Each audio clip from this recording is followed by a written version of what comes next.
Hello everyone, welcome to Apti Plus Academy for Civil Services. It's a video on daily news and editorial analysis, which I'll be covering from the Hindu and Indian Express. The most important news and editorial of the day that is relevant for both prelims and mains examination will be discussed in this session. Let's get started with news topic list. Today is 28th of June. The first news is Performance Grading Index for the district. This has been recently released by the Niti Aayog. We'll see the detail about this. Second, World Bank approved loan to boost India's road safety. Again, something very important. This will help India to decrease the road accidents. Third, India's gig workforce expected to expand. We'll see the detail about this as well. Fourth, India, Malaysia to discuss the defense ties. The last is an editorial from higher to higher educations. Right? Apart from the news and editorial discussion, at the end of this video, there will be MCQ based questions. These questions will be based on current affairs that will help you for the upcoming prelims examination. So without any further delay, let's get started. And if you're new to our channel, do not forget to subscribe Apti Plus Academy for Civil Services on YouTube. If you like this video, if you find this video informative and helpful, do not forget to press a like button. The first news of the day, that is Performance Grading Index for District, something important for General Studies Paper 2 in mains, that is issues related to development and management of education as well as human resources. So recently, Department of School Education and Literacy has released the Performance Grading Index for district for 2018 and 19 and for 19 and 20.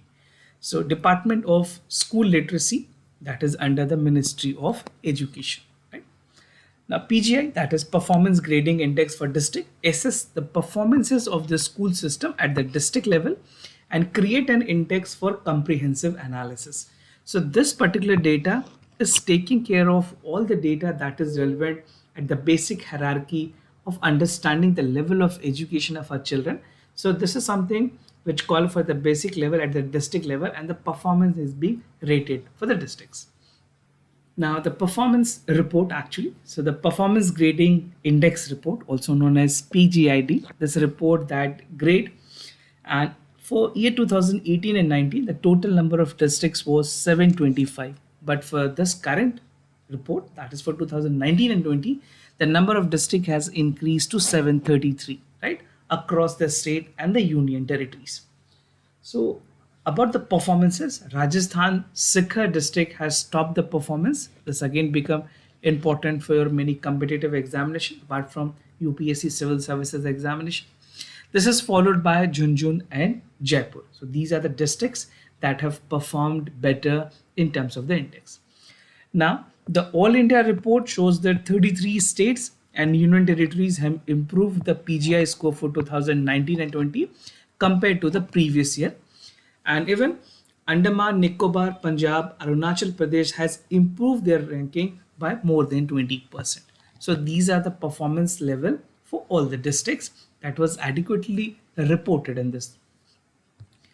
Now meanwhile, Rajasthan has also scored the high in the category, followed by Chandigarh, Karnataka and Jharkhand. So Jharkhand has also performed exceptionally well.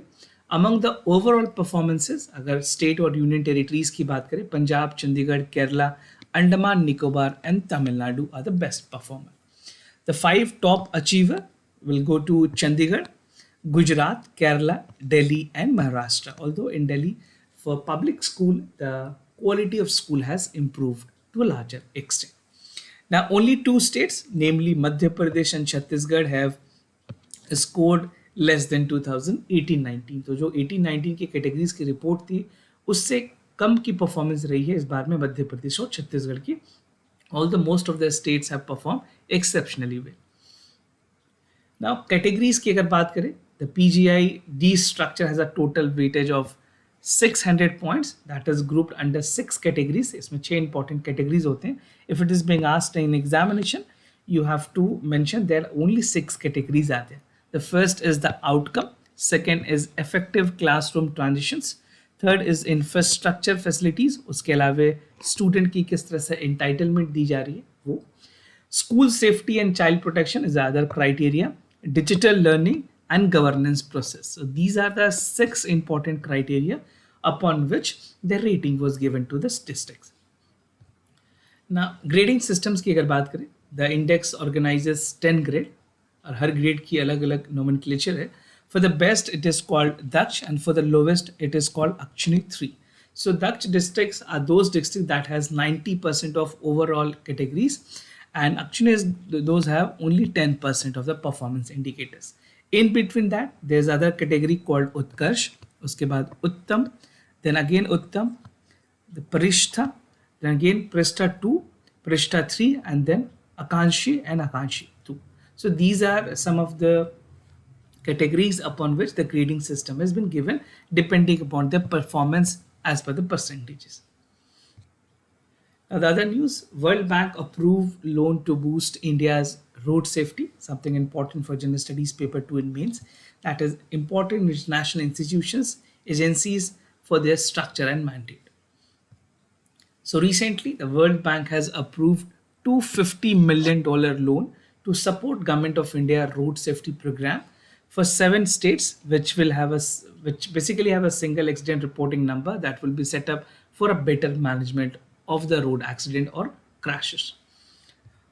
So if you look into this graph, it will give you an idea that how many deaths are reported among all the 100 crashes that took place in India. 37 deaths were reported, right? And for the number of deaths, you can see the number of deaths has somewhere decreased although comparatively, but this is again a concern. For that, compared to 2016 to 20, you can see this number of deaths were reported. Earlier it was 32, 34, then again 34. For this current year, this is 37. And these records have been published by the National Crime Record Bureau. Now, India State Support Program for Road Safety. The India State Support Program for Road Safety by the World Bank will be implemented by some of the states that has been identified like Andhra Pradesh, Gujarat, Odisha, Tamil Nadu, Telangana, Uttar Pradesh and West Bengal. So these are the states initially that would be implementing this program at the earliest.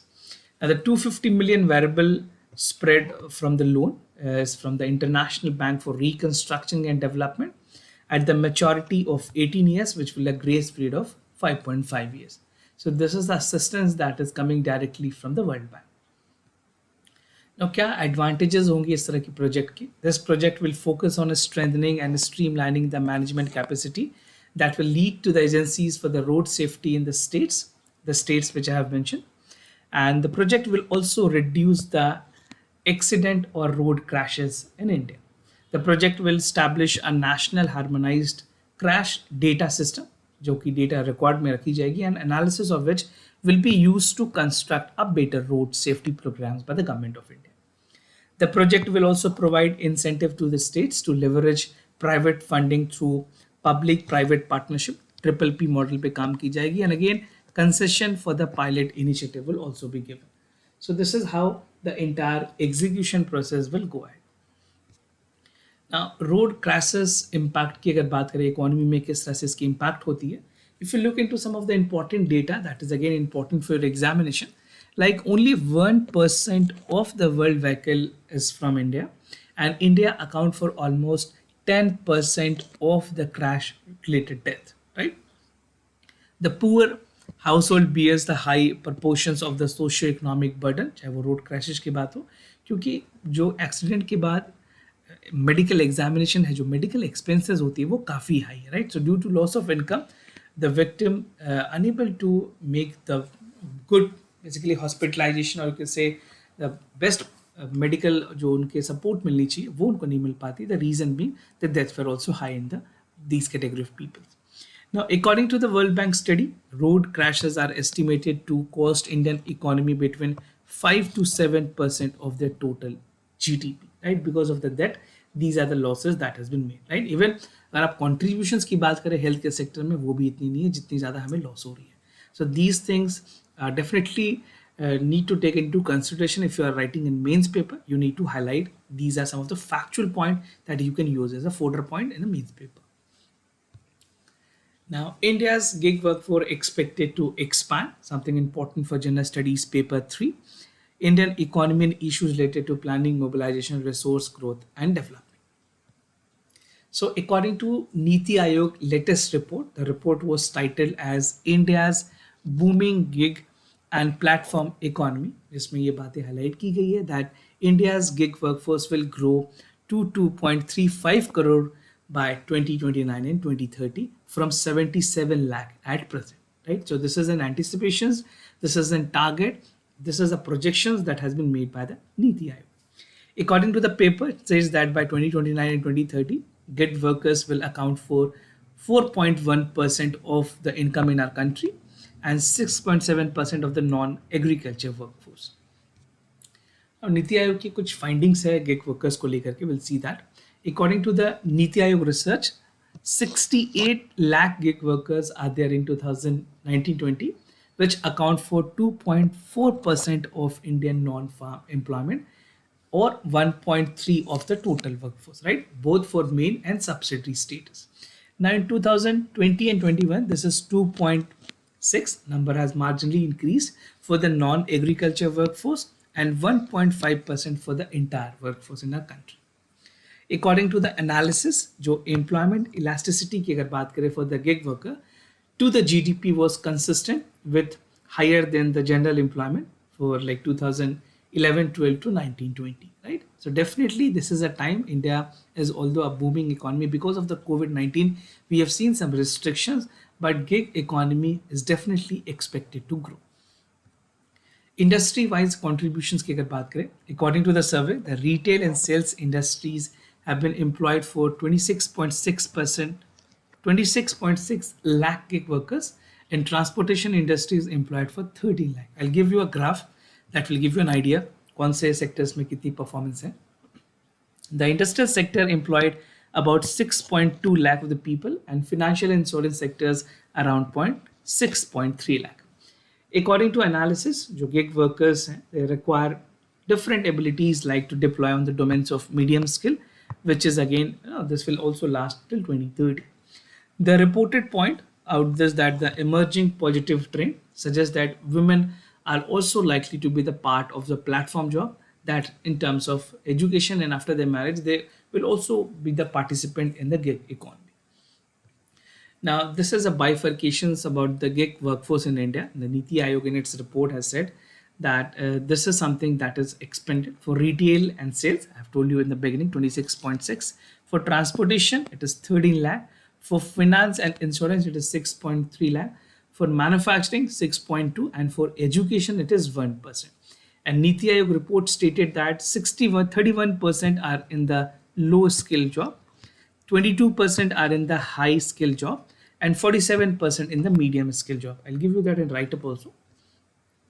So expanding social security benefits. The research by Niti Aayog suggests that the expanding social security benefit for this worker is essentially important because the number is increasing.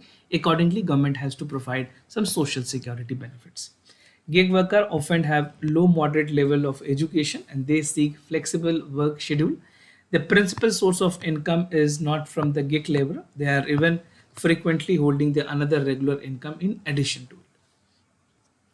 Now, demographic dividend की अगर बात करें जो कि India की काफ़ी ज़्यादा potential है इस टाइम पे, India is next to frontier in the gig and platform economy, realising its demographic dividend, which include a population the youngest in the world, right? Half of the billion population in the workforce are young, and expanding urbanizations, widespread adoption, smartphone related technology, and rapid urbanization has helped. Platform and non-platform worker are the two primary categories of the gig workers. And our platform employees की बात करें वो ऐसे individual whose job is based on digital and online software, उनको platform workers कहते हैं. Non-platform workers gig workers are those workers who are working for the casual salary and either full-time or part-time. But the point here to be noted, if India is a country with half of the billion with strong workforce, the government definitely need to ensure that they are making a policy in right direction to cater all this population, because we do not have seen any basically policy that is actually helping in the ground. There are a lot more startup incentives and a lot more other schemes that has government have come up with, but ground में अगर उसकी implication की बात करें, उसके results की बात करें, वो काफ़ी ज़्यादा नहीं. Now, workforce participation. As I told you main जो मीडियम स्किल ऑक्यूपेशंस हैं उनकी परसेंटेज 47% है. For higher skill this is 22%. For lower skill this is 31%. And by 2930, gig workers are expected to form 6.7% of the non-agriculture workforce and 4.1% of the total livelihood workforce in our country. So these data would again be important for your mains examination specifically. Prelims में भी कई बार इस तरह की data आप use कर पाएंगे. Now, India, Malaysia to discuss defense ties, important for General Studies Paper 2, bilateral regional grouping and agreement involving India's and affecting India's interest. So recently, India and Malaysia agreed to further boost their defense and strategic ties during the talk between the defense minister of both countries. And two ministers held meeting via video conference. This was a virtual meeting that took place, and wide range of issues was discussed, including the bilateral, regional, and defense industrial cooperations. So both ministers from India and Malaysia have expressed their intent to further boost already strong India-Malaysia defense cooperations. Now, MIDCOM, this stands for Malaysia and India Defense Cooperation Meeting. So India and Malaysia also held discussion about the existing defense cooperation and framework and the ways to further enhance under the existing Malaysia-India Defense Cooperation framework. So the next MIDCOM, MIDCOM जिसे कहते हैं, scheduled to be held in July 2022, and it was decided to use this platform for deeper engagement in the defense sectors. अब कुछ और issues जिन पे बात हुई है इंडिया और सिंगापुर के बीच में, बेसिकली इंडिया एंड मलेशिया के बीच में. So India highlighted that area in the defense industries could assist Malaysia. This is what the government of India has even shows their intention to help out Malaysia. And Malaysia's senior defense minister expressed the need for inducting women personnel in the peacekeeping mission. This was also a request that was made by the Malaysian senior defense minister. Both sides agreed to engage each other on the issues, and it was also agreed to upgrade the capabilities of humanitarian assistance and disaster relief operations. So this is how both India and Malaysia are looking forward for their defense cooperations. Now moving to the editorial of the day, that is from higher to higher education. Important for General Studies Paper 2, that is issues related to development and management of education and human resources. So under this editorial, I'll be giving you some important subheadings to help it understand better. There are 6 important subheads, that is recent development, status of the higher education, future of higher education, the big questions, no substitute to teachers, and conclusion. So the entire editorial focuses upon the online and offline learning outcomes. So if you look into the background, actually higher education policies की बात करें, for this time, the budget has called for setting up a digital university that was announced in the latest budget, right? So digital university was envisaged, and through still it is drawing on board. Digital university पे government काम कर रही है. They're looking for the courses that they can come up with in both physical and hybrid mode, right? Hybrid is basically offline and online. So it proclaims to provide equitable access to quality educations and employability enhancing skill development programs for all. But again, some challenges are there with regards to digital education. India is a country where again the majority of people also reside in the rural areas. So वहाँ पे किस तरह से ये उनके benefits होंगे और क्या challenges होंगे, we'll also discuss that as well.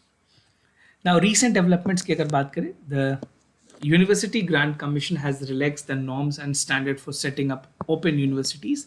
In particular, अगर land requirement की बात करें, जो criteria थी पहले वो 40 acres की थी, जिसको government ने reduce कर दिया सिर्फ 5 acres पे. This will definitely open a floodgate for the private universities to open up the private open university in India. And simultaneously, more universities are being enabled to offer the courses from distance, open and online mode. Mostly collaborative with the एक्टेक startup और जो unicorns हैं, कुछ नए unicorns भी हैं, आप देख सकते हैं जिस तरह से कुछ private entities. The unicorns in the education sector has also risen, like Byju's are there, physics Wallah, these are Aakash. So these are the new unicorn that has come up in different sectors. Now, status of higher education की अगर बात करें, higher education in India is getting metamorphosed into higher education, right? ये बात इस वजह से की गई है because higher education is now getting delivered by for profit. It's not a non-profit, it is for profit entities. In contravention, a long held belief is that education is all must be provided for a non-profit basis. This is what the idea should be, but we have seen over the time that it is for a profit seeking business also. The mode and medium for remote learning have, however, been challenging, keeping with the pace of technological advancement. ये मैंने आपको बताया जो rural areas हैं वहाँ पे अभी भी टेक्नोलॉजिकल एडवांसमेंट इतनी नहीं है जहाँ पे हर लोगों को इसके बेनिफिट्स मिले. Information communication entertainment technology, augmented virtual realities, artificial intelligence, machine learning are being taught as technology to have immense possibility and transforming the delivery of education. But again, it will take time for India to implement all this at practicality. Now, future of higher education की बात करें, technology enabled mediated digital learning is projected as a future of higher education. Such learning is supported to end face-to-face formal education, but to larger extent, you will conclude that face-to-face education की अभी भी जो value है वो काफ़ी ज़्यादा है. मैं आपको आगे बताऊंगा इसके बारे में. Now, 2 years of the COVID-19 has compelled online education. This is something evident, and this was the only option left with the education industries. Online education promote करने से ये हुई कि कम से कम जो लोग एजुकेशन ले रहे थे उनको बहुत ज़्यादा ब्रेक नहीं हुआ. They were able to get that right. But education, particularly higher education, will transform into the virtual space. We have even seen some advertisement that they are offering MBA degrees and other degrees from the foreign universities online. So this medium is already a buzz in the EdTech, raising resources to enhance capabilities to capitalize on the opportunities that this make a market friend. Definitely, education is also a market that if it call for a social benefit, but again, आजकल के जितने भी online techs education या startups देखे गए they are also into profit making right. Now the big question is like how successful and effective would be the technology enable mediated digital learning. It would be और no one knows. Basically just only post COVID we are about to resume with the offline mode also. Going to evidence, employees across the world are generally negatively disposed towards this because जो भी recruiters है वो prefer करते हैं वैसे बच्चों की, वैसे ग्रेजुएट बच्चों की जो कि उन्होंने फेस टू फेस मोड में पढ़ा है या फिर ऑफलाइन मोड में पढ़ा है.